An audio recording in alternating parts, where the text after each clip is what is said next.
Here's the question, Kyle. All right, so J.J. Watt basically was the beginning of the Cardinals offseason and the big splash, obviously. Are they done between now and the draft? Do you figure the Arizona Cardinals are done in free agency? Well, we're sitting here with what, about 3 weeks to go. I could see them adding a piece or two. I mean, you look at where their cap room is, you look at certain positions that still need players. I don't know how high profile these guys will be. I mean, if you sign a corner, I could still see a decent named corner coming to this team. But if you're talking about a running back, it might be a big name because most running backs are, but I don't think you're spending a decent amount of money on a running back or a tight end at this point. But yeah, I mean, I think there's still room to navigate, and I still think there are enough needs at the current spot that I think it's possible. So I think I'm still looking at that second cornerback spot, knowing Steve Keim's MO where he likes to have all his positions addressed going into the draft so he doesn't have a significant need that he has to fill. And maybe that's Robert Alford. Maybe he feels good enough about what Robert Alford can do that he's that number 2 cornerback. But if not, that's the spot I think that they still might be looking at before the draft. I would have to, at this point, Paul, I'm thinking to myself that, I got a chance to talk to Steve Keim the other day, and he basically said, this is the part where we kind of focus on the draft, where really all the teams are focusing on the draft.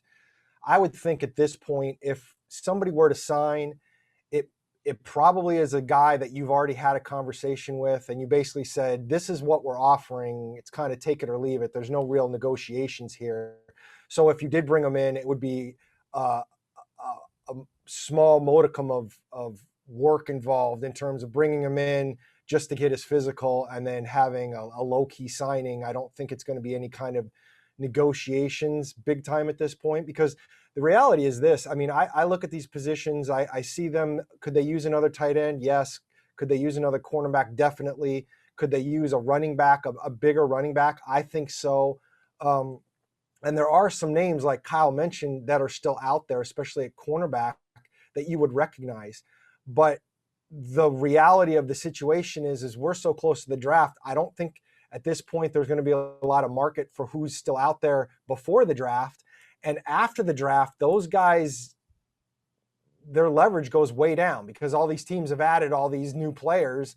And so they could become even cheaper, or maybe more to the point, they realize that they don't have a whole lot of leverage to increase what teams are already offering them. So I guess I wouldn't be completely stunned if they made a signing or two. I'm thinking one between now and the draft, but I think at this point it's probably more likely that there's going to be a couple guys somewhere in that May range. The Antonio Cromartie, Carlos Dansby once upon a time signings.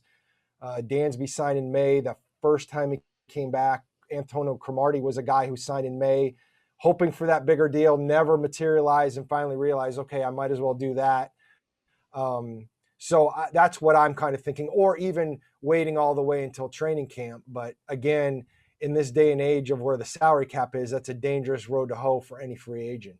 Hey, is it wrong for me to expect one more signing between now and the draft? Dare I say we're owed one more signing between now and the draft? Did Steve Keim not say, and I quote, there could be an opportunity with a tight end, ... in the next couple of weeks? Well, that was 2 weeks ago, basically, when he met the media. So but he said could. I'm waiting for the tight end. We're owed a tight end at this point.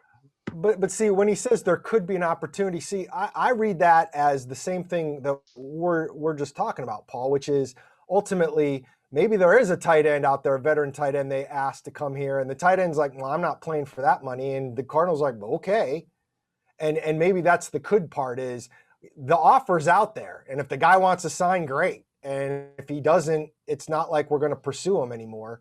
So I kind of think where that is. So to me, again, if somebody signs, I think the groundwork has probably already been laid, and it's just a question of whether the guy wants to do it. And, does he take the risk of waiting until after the draft? The one thing a tight end for this team might have going for him, a potential tight end might have going for him for this team is they've only got 2 picks in the first 4 rounds, right? And I don't necessarily see them using one on a tight end unless somebody wants to be stupid and let Kyle Pitts drop all the way to 16. I don't see it being for a tight end. So, maybe an agent kind of can read the tea leaves and say, well, look, the Cardinals are going to need a decent tight end because the earliest they'll get one is the 5th round, let's say, Well, you say a potential tight end. I say an expected tight end. Kyle, dare you say a needed tight end? I mean, if we were to do the power poll of needs right now, I'd probably say running back, tight end, corner in that order. Are you on board with that, or are you elevating corner? First and foremost, I hope Darrell Daniels listens to this podcast, because he was signed like 2 or 3 weeks after that proclamation, and he's going to line up to be punching Paul Calvisi in the face after me. You're the Jim Rome to his Jim Everett, or whoever that was. More reason to keep social distancing, or at least a table between me and hard-hitting Darrell Daniels. Yeah. No, I think corner is the highest priority.